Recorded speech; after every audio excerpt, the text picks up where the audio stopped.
एक रियासती अपना समय यापन कर रहे हैं, एक राजा हैं जिनका नाम था उग्रसेन। और उग्रसेन बड़े ही धर्मात्मा राजा हुए। उनकी एक पत्नी है जिनका नाम है पवर रेखा।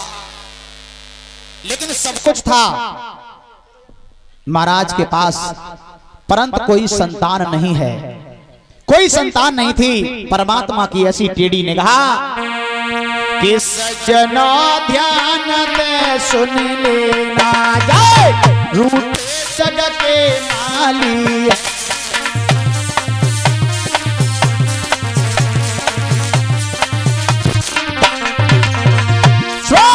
ताओ इतना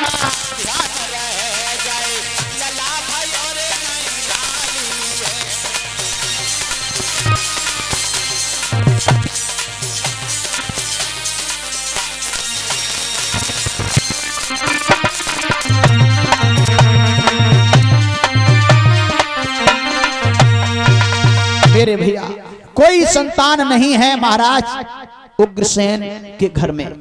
एक पुत्र के लिए बड़े दुखी हैं, सोच रहे कि भगवान एक पुत्र दे देता तो मेरा नाम चल जाता। लेकिन पुत्रों से नाम चलता तो नहीं है भैया। लेकिन लोग समाज में ये सोचते हैं कि पुत्र होता तो नाम चल जाता। आजकल के पुत्र तो नाम कटवाते हैं, चलाते नहीं हैं। जैसे किसी के पिताजी दुनिया से चले जाएं परिचय जी, और वो व्यक्ति महीना 2 महीना भले घर पर रुके, नहीं तो तुरंत ही जाएगा नेकपाल के पास, मृत्यु प्रमाण पत्र तैयार कराया और कहा कि ऐसा करो मेरे पिताजी के नाम जितनी भूमि हो वो सब जो है उस पर नाम काटो पिताजी का, मेरा नाम लिखो। क्योंकि पिताजी अब इस दुनिया में नहीं है। तो वो नाम कटवाते हैं, क्या चलाते हैं? नहीं, कटवाते हैं नाम। और इसी के साथ 50 रुपया हमारे उमेश चंद्र के पुत्र विकास कुमार हैं, 50 रुपया भगवान की 52वीं कथा में कर रहे हैं।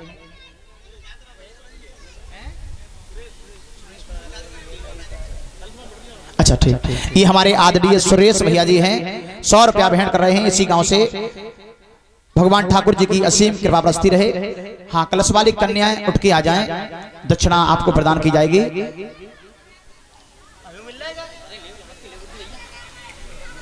आजा बोरिया लाए यो।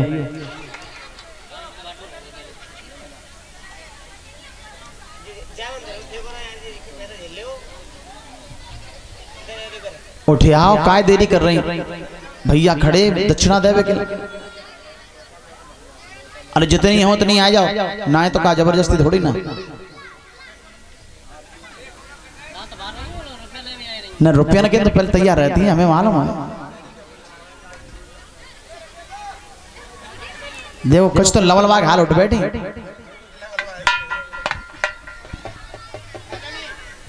इधर खड़ी हो जा बढ़िया। बोलिए वृंदावन बिहारी लाल की।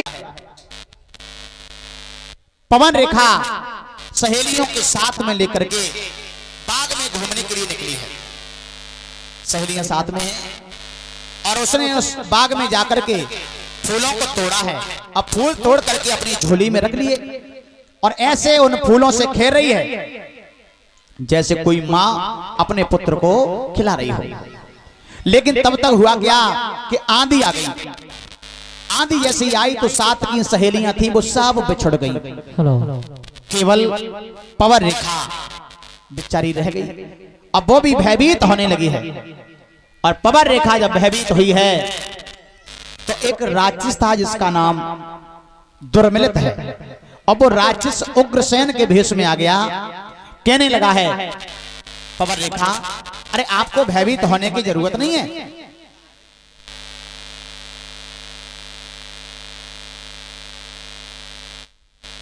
भयभीत होने की जरूरत नहीं है। और अपनी भाषा में क्या बोला है कि बोलाओ प्रिय रुदन मत करे और हाजिर है तेरा रखवाला।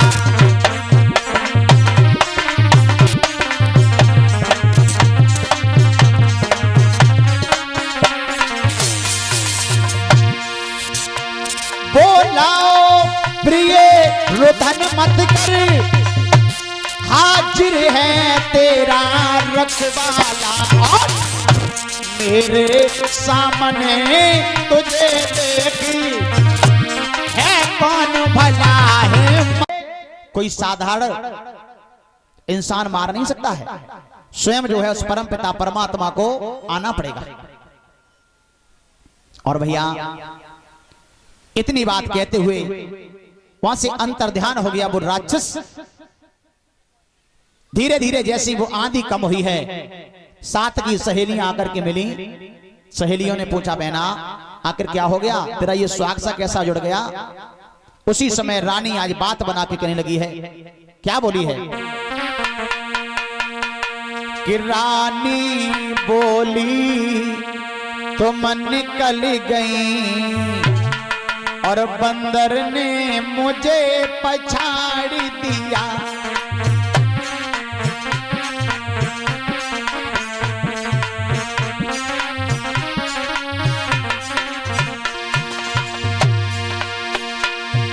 रानी बोली तुम निकल गई, बंदर ने मुझे पछाड़ दिया। सारा श्रृंगार बिगाड़ दिया, मेरी साड़ी को फाड़ दिया।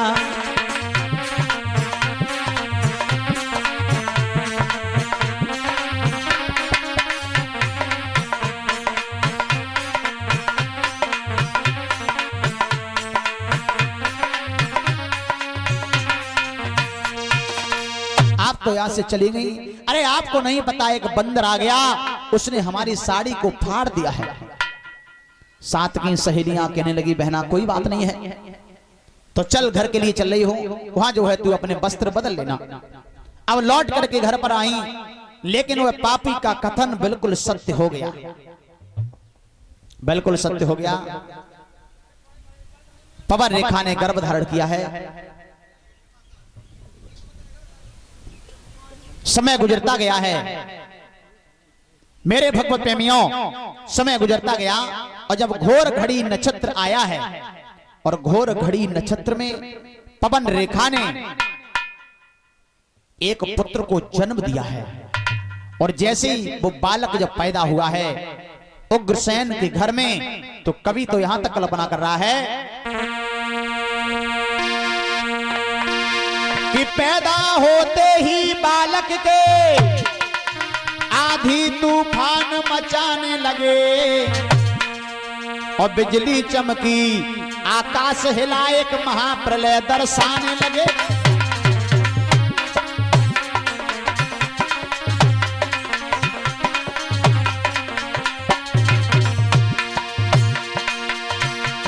पैदा होते ही बालक के आधी तूफान मचाने लगे, बिजली चमकी आकाश हिला एक महाप्रलय दर्शाने लगे।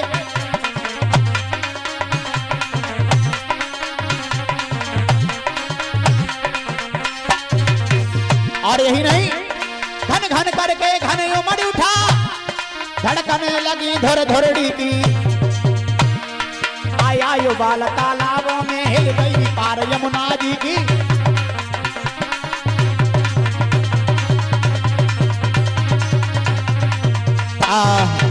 जैसे वो बालक पैदा हुआ है, बिजली चमकने लगी है, आकाश गिड़गिड़ाने लगा है, एक बार को पृथ्वी कंपित हो गई, तालाबों में उबाल आने लगा है, आंधी तूफान मचाने लगे हैं, एक महाप्रलय जैसा दृश्य दिखाई देने लगा है। और उसी बालक का नाम रखा गया है कंस।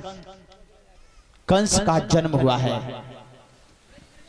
और कंस तो वैसे भी बड़ा आताताई था। धीरे धीरे कंस उस घर में बड़ा होता गया ना। जब बच्चों में खेलने के लायक हो गया, तो कंस अपने साथियों से बच्चों से कहे भैया चलो चल रहे हैं बाग में आम खाने के लिए। बुला के ले जाए, बलवान तो था ही, पेड़ पे चढ़ाए दे, एक टपका ना टपके, बाल बच्चा टपक पर, काऊ को सर फट जाए, काऊ की बाहें टूट जाए, काऊ को पैर टूट जाए, लोग जाकर के शिकायत करें, उग्रसेन से कहें कि महाराज तुम्हारे बालक ने आज हमारे बालक की बाहें तोड़ दी, कोई कह रहा है महाराज पैर तोड़ दिया, कोई कह रहा है सर फोड़ दिया। और उग्रसेन समझाएं, लेकिन कंस की एक भी बात समझ में ना आए। बड़ा आताताई है। कोई बुजुर्ग पूछे लला, ओ बेटा कंस, हमें फलाने गांव में जाए बे, रास्ता कैसी गई है बताए दो। तो बाएं पकड़ के ले जा, सीधो कुआं में ढकेल दे, जगह ही चले जाओ, सीधे सीधे चले जाओ, को मुड़वे की जरूरत ना है बिल्कुल। अब बताओ कुआं में मुड़वे की जरूरत पड़ेगी?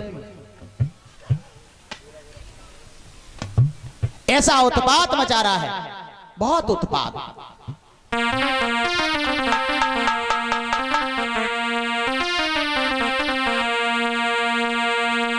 बोलिए सदगुरुदेव भगवान की जय हो, वृंदावन बिहारी लाल की जय हो। कुछ लोग तो सोए रहे, प्रमोद मालूम पड़ रही खाए ज्यादा खाए काला ये रात डीजे नहीं बजत रहो। हाँ हाँ, ऐसे ऐसे गाने बजे महाराज, समझ में नहीं आता। अब गाना तो चल ही रहे ऐसे।